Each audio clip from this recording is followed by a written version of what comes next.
Los mitos en la cultura humana intentaban ofrecer respuestas a preguntas sobre el origen del universo, la creación de la humanidad y el funcionamiento de la naturaleza. Exploran temas universales como el amor, el odio, la ambición, el destino, el bien y el mal, y lo que permite a las personas comprender mejor la naturaleza humana. Los mitos influenciaron muchísimo el pensamiento racional y filosófico al plantear preguntas sobre la existencia, el destino y la moralidad. Y los personajes y sus historias han sido objeto de análisis psicológicos, ayudando a comprender los arquetipos y patrones de comportamiento humano. La mitología griega ha sido una fuente inagotable de inspiración para escritores, artistas y dramaturgos a lo largo de la historia, desde la antigua Grecia hasta la actualidad.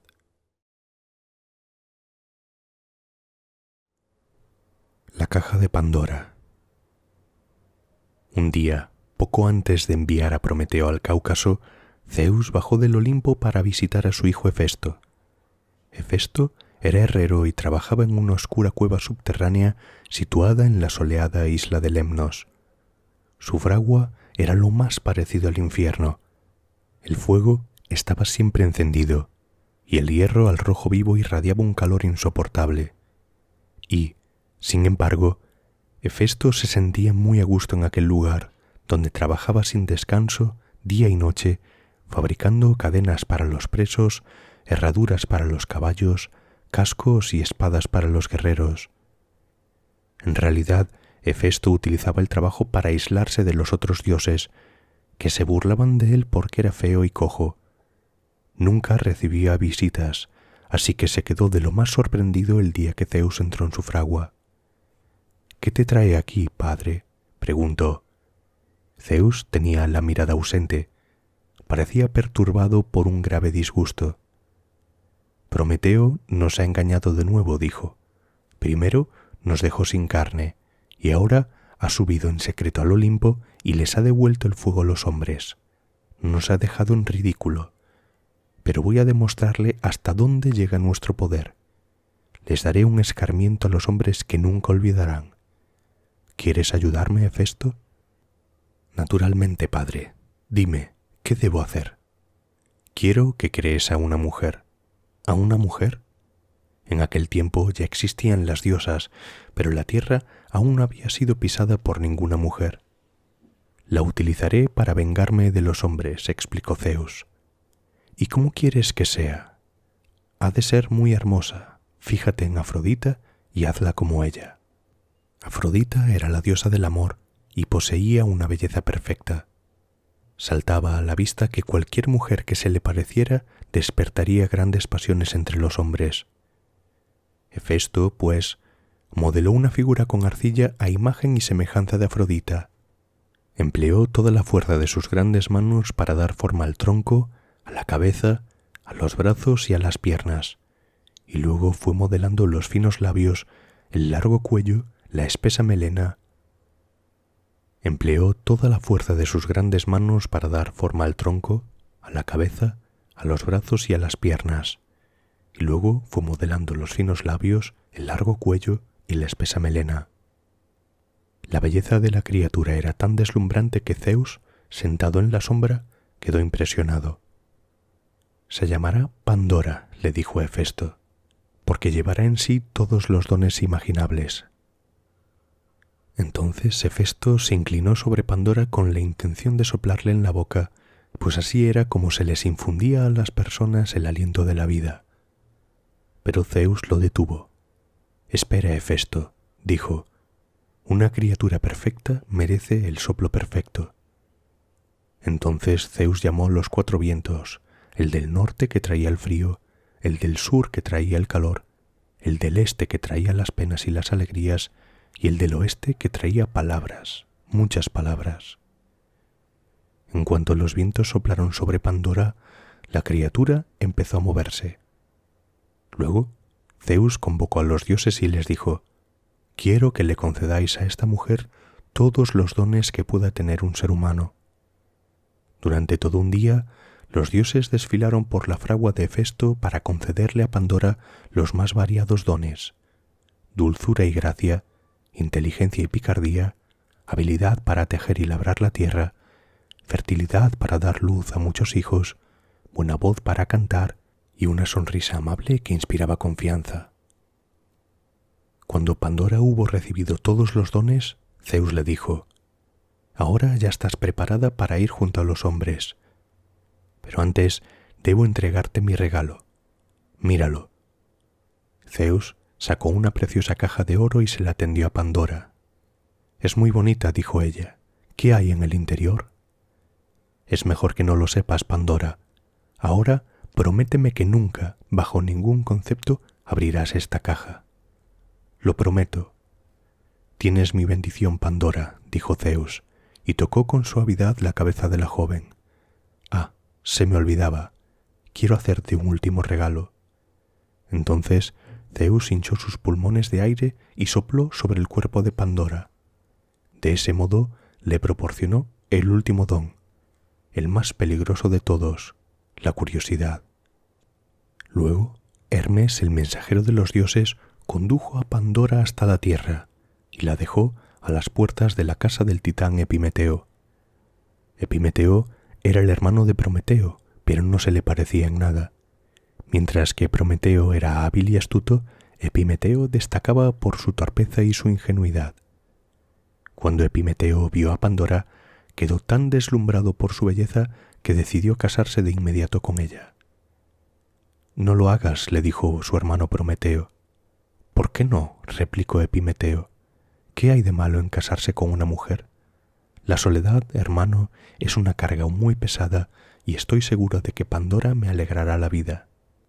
Esa muchacha es un regalo de los dioses, y los dioses nos detestan desde que les robé el fuego». «¿Quieres decir que Pandora es un castigo? Menudo disparate. ¿Cómo va a ser un castigo una mujer tan hermosa que canta como los pájaros y me mira con tanta dulzura?» «Te olvidas de que puedo ver el futuro», concluyó Prometeo, «y sé que Pandora no nos traerá nada bueno». Epimeteo, sin embargo, estaba tan enamorado que no hubo forma de hacerle cambiar de opinión. A los pocos días se casó con Pandora y fue feliz con ella durante cierto tiempo. Con los dones que había recibido de los dioses, Pandora llenó la casa de su marido de bonitos tejidos y plantó en su jardín las más hermosas flores. A todas horas se oían risas y cantos en aquel hogar afortunado. Pandora aprovechaba cualquier ocasión para acariciar a su esposo y dirigirle tiernas miradas. Así que Epimeteo no podía pedirle nada más a la vida. Pandora, en cambio, no lograba ser feliz del todo porque, noche y día, oía en su interior una voz que preguntaba sin descanso: «¿Qué habrá en la caja de oro? ¿Qué habrá en la caja de oro?».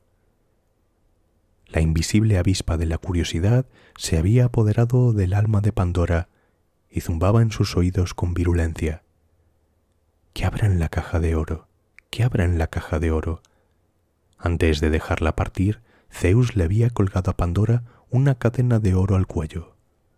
La joven la miraba constantemente con cierta ansiedad, pues de la cadena colgaba una llave dorada que servía para abrir la caja de oro. Más de una vez, Pandora estuvo a punto de descolgar la llave y abrir la caja, pero siempre acababa por decirse: «No, no puedo hacerlo.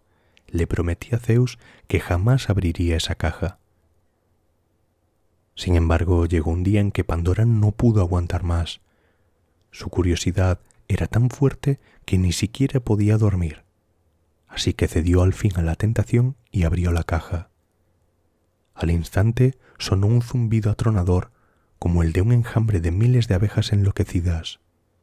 Pandora comprendió que había cometido un grave error, y es que Zeus había encerrado en aquella caja todas las desgracias que arruinan la vida de los seres humanos: la fealdad y la mentira, la tristeza y la angustia, el odio furibundo, el trabajo inútil que agota y no sirve de nada, y la peste que mata a hombres y bestias.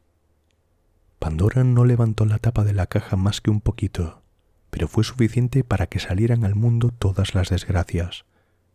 Empujadas por los vientos, la maldad, la mentira y la enfermedad alcanzaron todas las casas de la tierra, y enseguida empezaron a oírse gemidos de dolor y llantos de lástima. Era lo que Zeus esperaba. Su venganza acababa de completarse. Desde las alturas del Olimpo el dios sonrió y dijo con solemnidad: «Ahora los hombres comprenderán de una vez para siempre que no se debe engañar a los dioses». La tierra habría quedado completamente aniquilada de no haber sido por la última cosa que salió de la caja, un leve aliento, una bendición. Hefesto la había colocado a escondidas en el fondo de la caja porque amaba a Pandora, que era su creación, y no quería verla sufrir.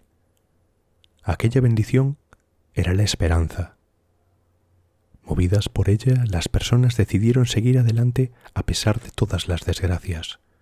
No importaba lo mucho que tuvieran que sufrir, los seres humanos conservarían siempre la esperanza en una vida mejor, en la que no existieran el dolor ni la pena, la guerra ni la muerte.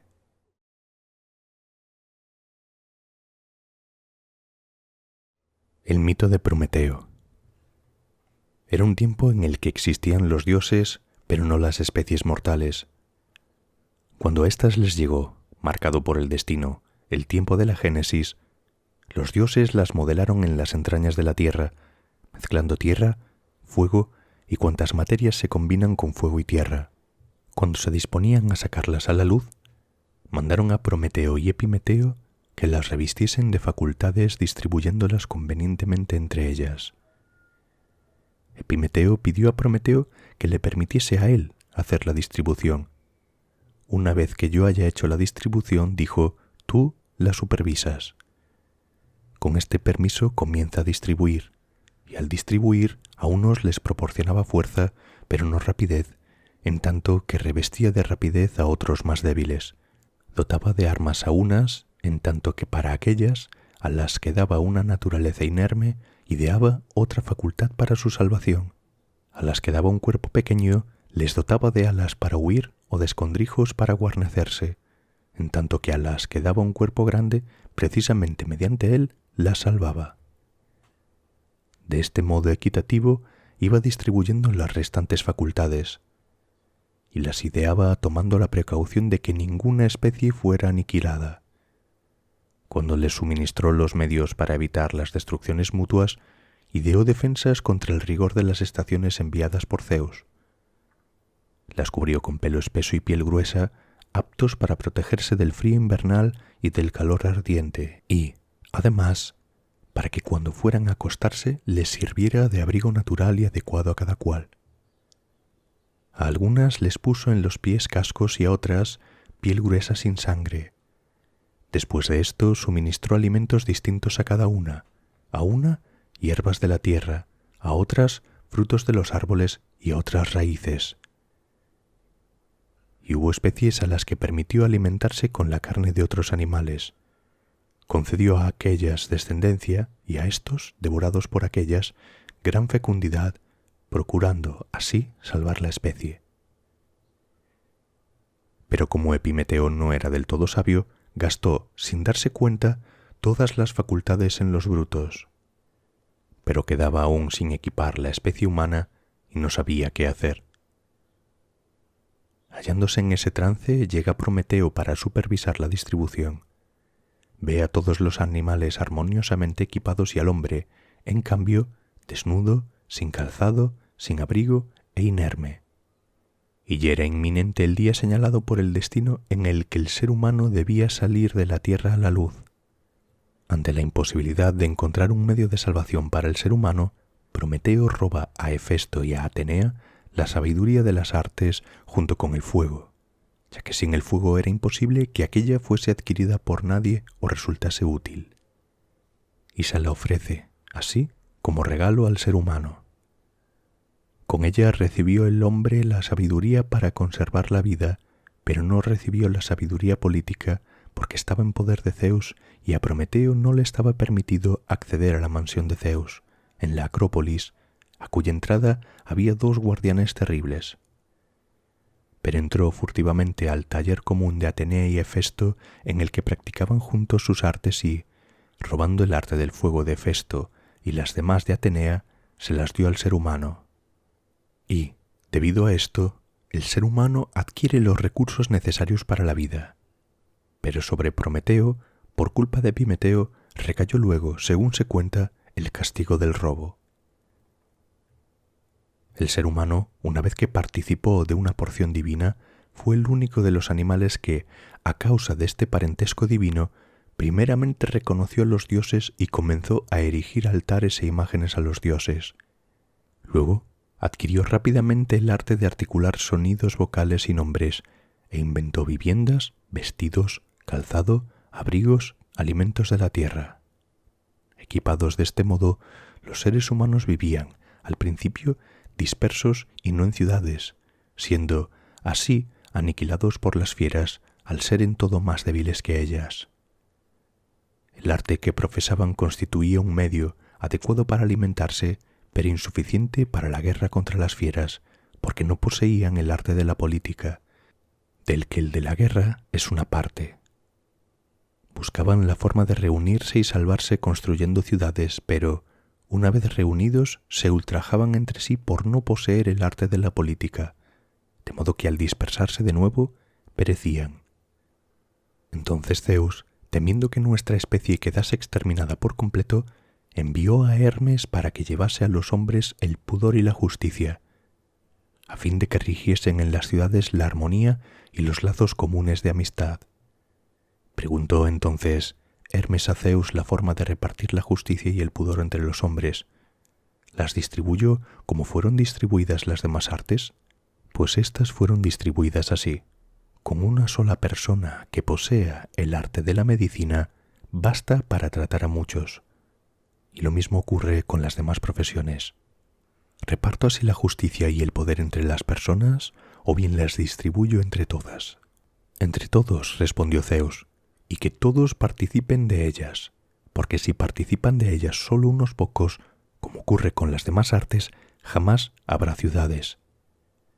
Además, establecerás en mi nombre esta ley, que todo aquel que sea incapaz de participar del pudor y de la justicia sea eliminado como una peste de la ciudad.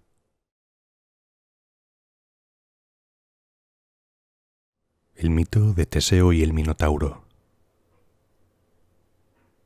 Hace ya mucho tiempo los distintos pueblos de Grecia tenían por costumbre convocar a los jóvenes de vez en cuando para participar en competiciones deportivas, carreras, lanzamientos de disco, lucha libre, etc. La más célebre de estas competiciones deportivas se llevaba a cabo en Olimpia cada 4 años, siendo esta celebración el antecedente de los actuales Juegos Olímpicos.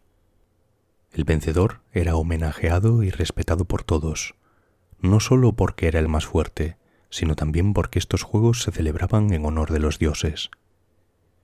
En una ocasión, el campeón de Atenas se enfrentó cuerpo a cuerpo con el hijo de Minos, rey de la isla de Creta. El campeón perdió y los atenienses, humillados, dieron muerte al vencedor. El rey de Creta no les perdonó nunca semejante crimen. Declaró la guerra a Atenas, se apoderó de la ciudad y, en represalia, ordenó que anualmente, durante 30 años, 14 jóvenes atenienses fueran llevados a Creta para que el Minotauro los devorara. El Minotauro era un monstruo mitad hombre y mitad toro que se alimentaba de carne humana. Vivía en Creta encerrado en su laberinto. Los corredores de su palacio eran tan enredados y los aposentos tan numerosos que nadie podía encontrar la salida. Quien en él penetraba no tenía ninguna posibilidad de escapar de las fauces del monstruo. Los atenienses estaban consternados por la idea de entregar a sus hijos a una muerte tan horrible. Pero, ¿qué hacer? ¿Habría entre ellos alguien lo suficientemente valeroso como para enfrentarse a ese monstruo y derrotarlo? Pero, aunque consiguiese matarlo, ni él ni los jóvenes podrían salir nunca del laberinto y perecerían de hambre y sed. En medio de esta desesperación general llegó Teseo. Teseo era hijo de Egeo, rey de Atenas, pero había pasado toda su infancia con su madre en una ciudad al sur de Grecia. Era muy fuerte y hábil en la lucha y aprovechó su viaje a Atenas para limpiar la ciudad de bandidos, a cada cual más perverso. Uno de esos bandidos obligaba a sus prisioneros a arrodillarse ante él para que le lavaran los pies y, luego, de una patada, los arrojaba desde lo alto de una montaña. La ciudad, agradecida, lo acogió con alegría y su padre le dijo: «Gracias a ti, los viajeros que llegan a Atenas ya nada han de temer. Eres digno de sucederme a mi muerte. Acabamos de sortear qué jóvenes deberán ser entregados al Minotauro y nos disponíamos a conducirlos al barco que los llevará a Creta». Teseo, al oír los lamentos de las madres, a las que les arrebataban a sus hijos, se apiadó de ellas y decidió acompañar la expedición para enfrentarse al Minotauro. «Hijo mío, no saldrás vivo de semejante combate», exclamó su padre. «No debes poner a prueba tu suerte. Si no formas parte de las víctimas, ¿por qué tienes que sacrificarte voluntariamente?» «Padre, confía en mí», respondió Teseo. «Regresaré sano y salvo, y para que seas el primero en tener noticias de mi victoria, antes de abandonar Creta, reemplazaré la vela negra de nuestra nave por una vela blanca, y así sabrás que nada me ha sucedido». Cuando Teseo y los jóvenes atenienses destinados al Minotauro desembarcaron en Creta, sus habitantes se agruparon para verlos pasar. Entre los curiosos estaba Ariadna, la hija de Minos, cuyo corazón fue conquistado al instante por Teseo. Al averiguar que era el hijo del rey de Atenas y que se había entregado voluntariamente, y admirada por su valor, quiso prestarle ayuda. Aunque fuese fuerte y valeroso, Teseo por sí mismo nunca conseguiría salir del laberinto. Así que Ariadna le dio un ovillo de hilo y le dijo: «Yo aguantaré un extremo del hilo y tú el otro. Irás devanando el ovino a medida que avances por los corredores del laberinto. Ni se te ocurra soltar el hilo. Para encontrar la salida no tendrás más que enrollar de nuevo el hilo». Teseo siguió al pie de la letra las instrucciones de la princesa, dirigiéndose al encuentro del Minotauro, seguido por el cortejo de las jóvenes víctimas. Ariadna sostenía el hilo, que vibraba cada vez que Teseo hacía un movimiento, pero, de repente, oyó los horribles mugidos del monstruo. El hilo, sostenido por la mano de Ariadna, se movía a gran velocidad. Al cabo de un momento se quedó quieto. Y los gritos del Minotauro cesaron. ¿Qué significaba ese silencio? ¿Qué ocurría? La angustia oprimió el corazón de Ariadna. El hilo volvió a moverse. La joven volvió a oír gritos. Eran gritos de alegría, y el Minotauro había muerto. Los atenienses pudieron salir del laberinto gracias al ovillo de hilo, y Teseo se precipitó en los brazos de Ariadna. Después, como todos querían regresar cuanto antes a Atenas, embarcaron en la nave y Ariadna partió con ellos para casarse con Teseo. Durante la travesía, una violenta tempestad sacudió los mares e hizo que Ariadna se marease. Se detuvieron en la isla de Naxos para que la joven pudiese descansar. Ella, totalmente agotada, se durmió enseguida. El temporal amainó y los marinos se mostraron impacientes por irse de allí. Entonces Teseo dio la orden de embarcar, abandonando a la joven durmiente en tierra. Cuando ésta despertó, fue corriendo a la playa, gritó y se lamentó en vano. Solo las gaviotas con sus gritos le respondieron. El ingrato Teseo la había abandonado. Pero los dioses velaban por ella. Dionisios, que pasaba cerca de la isla, oyó los lamentos de Ariadna. El dios del vino se apresuró a socorrerla. La consoló de tal manera que la joven olvidó su pena y Dionisios la encontró tan sumamente encantadora en su desgracia que le pidió que se casase con él. Así, Ariadna, abandonada por un héroe, acabó casándose con un dios. Teseo, orgulloso de haber vencido al Minotauro, había olvidado la promesa hecha a su padre de cambiar las velas. La nave estaba acercándose a Atenas y la vela negra ondeaba aún en el mástil, en lugar de la vela blanca, como debía.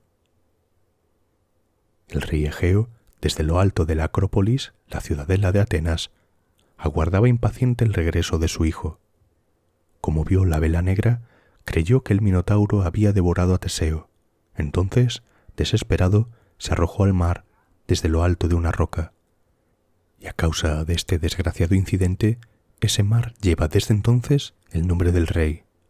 Teseo fue aclamado por los atenienses, pero se sentía responsable de la muerte de su padre y no quiso convertirse en rey. Prefirió instaurar la república. Desde entonces, los ciudadanos, reunidos libremente en asamblea, gobernaron ellos mismos la ciudad. Teseo, no obstante, fue nombrado jefe supremo del ejército y aún vivió importantes y numerosas aventuras. Tras su muerte, los atenienses le levantaron un precioso mausoleo para que todos los oprimidos, pobres y esclavos encontraran allí consuelo en recuerdo de aquel que durante toda su vida combatió para proteger a los seres indefensos.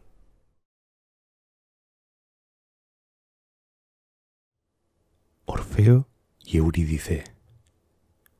Orfeo es conocido por ser el músico con más talento de la antigüedad. Se dice que Apolo era su padre, de quien había heredado ese inmenso talento en la música. Orfeo vivía en Tracia, al noroeste de Grecia. Pasó muchos años de su juventud en la persecución de la música y la poesía. Su habilidad había sobrepasado con creces la fama y el respeto de su música. Tanto humanos como bestias eran encantados por ella. Fue en una de estas reuniones con humanos y bestias donde sus ojos se fijaron en una ninfa del bosque llamada Eurídice, hermosa y tímida, y ella se vio atraída por Orfeo debido a su voz, y tal era el encanto de su música que ninguno de los dos podía dejar de mirarse el uno al otro. Siendo incapaces de pasar un momento separados, decidieron casarse. Sin embargo, pronto se torcerían sus vidas. Había un hombre que estaba celoso de Orfeo y deseaba tener a Eurídice para él. Aristeo, un pastor, había urdido un plan para conquistar a la ninfa. Y ahí se encontraba, esperando en los arbustos a que la joven pareja pasase cerca. Viendo que se aproximaban, su intención fue atacarlos y matar a Orfeo. Cuando el pastor lo intentó, Orfeo tomó la mano de Eurídice y empezaron a correr por el bosque. La persecución fue larga y Aristeo no mostró ninguna señal de rendirse. Siguieron corriendo y, de repente, Orfeo sintió a Eurídice tropezar y caerse, soltándose de su mano. Incapaz de comprender lo que acababa de suceder, corrió a su lado pero se detuvo consternado. Sus ojos percibieron la palidez mortal que inundaba sus mejillas. Mirando alrededor, no encontró rastro del pastor ya que Aristeo, al presenciar el suceso, se había marchado. A unos pasos de distancia, Eurídice había pisado un nido de serpientes y había sido picada por una víbora. Sabiendo que no había opciones de supervivencia, Aristeo abandona el intento, maldiciendo su suerte y a Orfeo. Tras la muerte de su tan amada esposa, Orfeo no volvió a ser la misma persona. Su vida sin Eurídice parecía no tener fin y sin ninguna otra cosa que hacer que lamentar su muerte. Aquí fue cuando se le ocurrió una idea, aunque muy excepcional. Decidió ir al inframundo para intentar traer de vuelta a su esposa. Apolo, su padre, habló con Hades, el dios del inframundo, para que lo aceptase y escuchase su súplica. Estaba totalmente dispuesto a bajar al inframundo y traer de vuelta a Eurídice. Armado con su lira y con su voz, Orfeo se acercó a Hades y pidió la entrada al inframundo. Y nadie lo desafió. Orfeo dijo por qué se encontraba allí, en una voz meliflua y a la vez inquietante. Tocó su lira y cantó para que el rey Hades y la reina Perséfone le devolviesen a su esposa Eurídice. Hades lloró, el corazón de Perséfone se derritió e incluso Cerbero, el gigante perro de 3 cabezas que hace guardia a la entrada del inframundo, se cubrió sus orejas con sus patas y aulló desesperado. La voz de Orfeo era tan conmovedora que Hades prometió a este hombre desesperado que Eurídice lo seguiría hasta el mundo de la superficie, el mundo de los vivos. Sin embargo, advirtió Orfeo que por ningún motivo debía mirar atrás mientras su esposa se encontrase aún en la oscuridad, ya que esto supondría el retorno de su esposa al inframundo para siempre. Él debía esperar a que Eurídice entrase en la luz antes de poder mirarla. Con gran fe en su corazón y alegría en su canción, Orfeo comenzó su salida del inframundo, contento por tener la oportunidad de reencontrarse con su amor. Cuando Orfeo se aproximaba a la salida, podía oír las pisadas de su esposa acercándose a él. Él quería voltearse y abrazarla de inmediato, pero consiguió controlarse. Su corazón latía cada vez más rápido a medida que se acercaban a la salida. En el momento que él puso un pie en el mundo de los vivos, se dio la vuelta para abrazar a su esposa. Por desgracia, solo vio a su esposa un instante antes de que fuera de vuelta de nuevo al inframundo. Cuando él se volteó, Eurídice se encontraba aún en la oscuridad. No había visto el sol y, como Hades le había advertido, su dulce esposa fue devuelta nuevamente al oscuro mundo de los muertos. La angustia y la desesperación lo invadieron y con inmenso dolor se acercó de nuevo al inframundo, pero esta vez le fue denegada la entrada. Las puertas se encontraban cerradas y el dios Hermes, enviado por Zeus, no le dejaba entrar. Desde este momento, el desolado músico vagaba desorientado cada día y cada noche en total desesperación. Su mala suerte lo atormentó, forzándolo a evitar cualquier contacto con otra mujer, y lentamente se vio rechazando completamente su compañía. Sus canciones ya no eran alegres, sino extremadamente tristes. Su único consuelo era tumbarse sobre una gran roca y sentir la caricia de la brisa, siendo el firmamento su única visión. Se encontró con un grupo de mujeres enfadadas, furiosas por el rechazo que él les daba. Orfeo estaba tan desesperado que ni siquiera intentó evitar sus avances. Las mujeres lo mataron y lo lanzaron al río junto a su lira. Se dice que su cabeza y su lira flotaron por el río hasta la isla de Lesbos. Allí las musas lo encontraron y dieron a Orfeo un funeral digno. La gente creía que su tumba emanaba música, dolorida aunque hermosa, y su alma descendió al Hades, al inframundo, donde finalmente se reencontró con su amada Eurídice.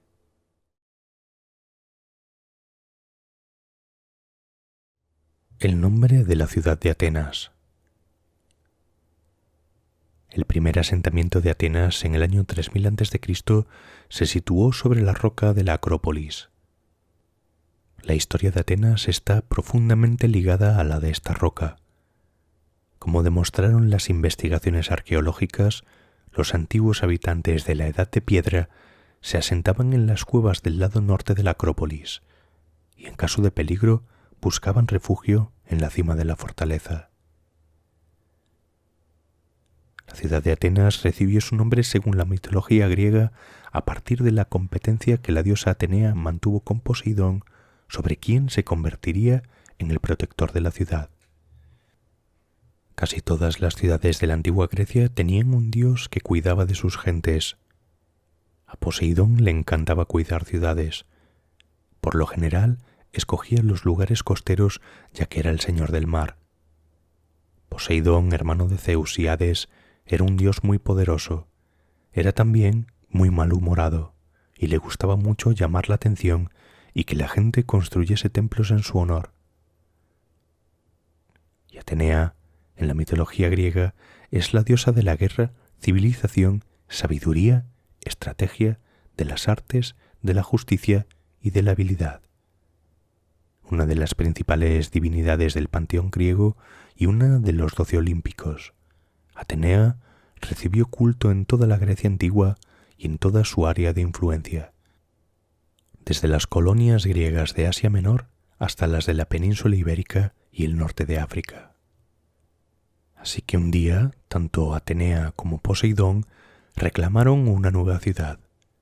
Entonces a los humanos les preocupó que dos deidades quisieran estar al mando.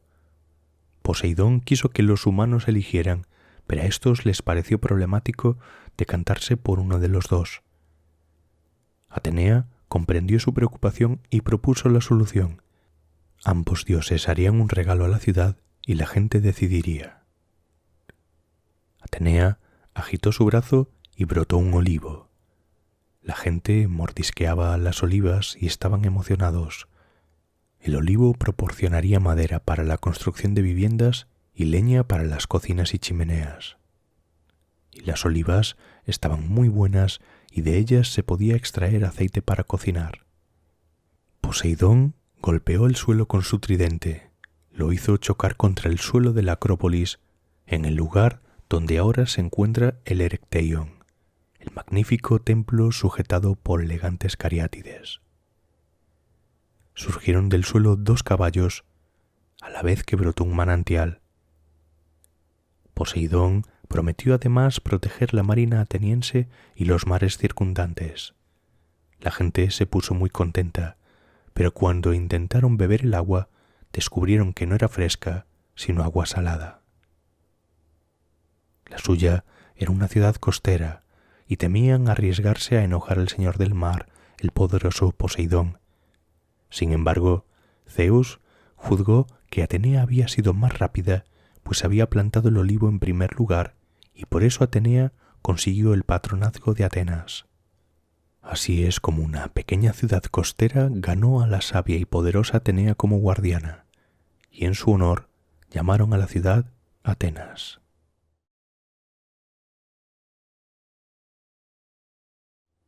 Las Moiras. Desde la perspectiva del tiempo, nuestra existencia humana se caracteriza por 2 cosas fundamentales: la sujeción al dinamismo y al cambio irreversible y nuestra condición de seres finitos. Y las Moiras eran conocidas como las 3 hermanas que controlaban ese destino según la mitología griega. Estas criaturas, que se llamaban Láquesis, Cloto y Atropos, fueron descritas como las diosas de aquello que está por venir, por lo que en sus manos discurría el destino de mortales y dioses por igual, y lo hacían realizando una actividad propia de las hilanderas, y se contraponían a Cronos, el dios que encarnaba el tiempo cíclico de la naturaleza por el que se rige el orden cósmico. Iban hilando con lana blanca, trenzándola con hilos de lana negra e hilos de oro. El negro representaba los momentos malos de la vida y el oro los momentos buenos. El corte final al hilo representaba el momento de la muerte de la persona o dios al que correspondía ese hilo, sellando así su destino. Entre las 3 se repartían el trabajo. Cloto tiraba del hilo que simbolizaba la vida de su rueca. Láquesis lo iba midiendo, incorporando en él todas las vivencias, tanto buenas como malas, y, por último, Atropos se encargaba de poner fin a la existencia cortando el hilo con sus afiladas tijeras. Según la versión del mito recogida por Hesíodo, las Moiras son hijas de la noche. Estas hilanderas trabajan en la oscuridad y ocultas a las miradas ajenas, en un espacio inaccesible a los humanos, en un no lugar y no tiempo propio de los mitos. A cambio de ese poder sobre las vidas humanas, las Moiras pagan un alto precio. Ellas están obligadas a tejer los hilos de los destinos de otros, pero nunca tejerán el suyo propio. Y aquí reside su drama. No son ni podrán ser nunca hacedoras de su propio destino. Las Moiras están presentes en muchas de las leyendas de la antigua Grecia, y tal vez la más popular sea la historia de Admeto, el rey de Feras. Cuando el dios Apolo acabó con la vida de los cíclopes, fue castigado a ofrecer sus servicios en la tierra a un mortal. Como el dios había oído hablar muy bien de Admeto, lo eligió como su amo. Fue tanta la amabilidad y el trato que recibió del rey que Apolo, agradecido, hizo que sus rebaños de vacas se doblaran en número al utilizar su poder para que cada una tuviera gemelos. Pero no acabó ahí el agradecimiento del dios hacia su señor. Admeto se enamoró de Alcestes, hija del rey Pelías. Ante la avalancha de pretendientes, al rey no le quedó más opción que hacer pasar por una difícil prueba a todos, y así elegir al marido apropiado para su hija. El reto era conseguir atar a un carro un león y un jabalí. Apolo ayudó a Admeto con las fieras y éste se encargó de llevar el carro ante Pelías. Superada la prueba y con el visto bueno del monarca, Alcestes se convirtió en esposa de Admeto. Pero, ante la alegría y la emoción de su triunfo, Admeto se olvidó de hacerle una ofrenda a Artemisa. Esta, indignada y ofendida por semejante descuido, convirtió la alcoba de la pareja real en un nido de serpientes. Asustado, el rey corrió en busca de su amigo Apolo.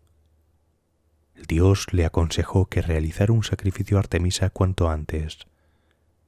Y en cuanto finalizó el ritual, las serpientes desaparecieron como por arte de magia. Después de un tiempo, las moiras decidieron que era el momento de la muerte del rey Admeto, y de nuevo éste volvió a recurrir a Apolo. El dios bajó al inframundo y allí, mediante engaños y subterfugios, emborrachó a las tres hermanas para que cambiaran de idea. Pero su victoria no fue completa. Para que Admeto viviera, alguien debía ocupar su lugar. Fue su esposa Alcestes quien decidió sacrificarse por él, ocupando su puesto. Al morir su amada esposa, Admeto perdió por completo las ganas de vivir, cayendo en una profunda tristeza que le impedía ejercer las funciones de gobierno. Y, otra vez, la suerte le sonreiría. Por una afortunada casualidad, Hércules, que se encontraba de paso en la ciudad de Feras, se enteró de la trágica historia y decidió intervenir. Se dirigió a la tumba de Alcestes y se enfrentó al dios de la muerte Tánatos. Una vez que lo hubo vencido tras una terrible lucha, se llevó a la reina de vuelta a la tierra para reunirla con su esposo. Y esto es todo por hoy. Dejadme vuestra opinión en los comentarios y nos vemos en el siguiente.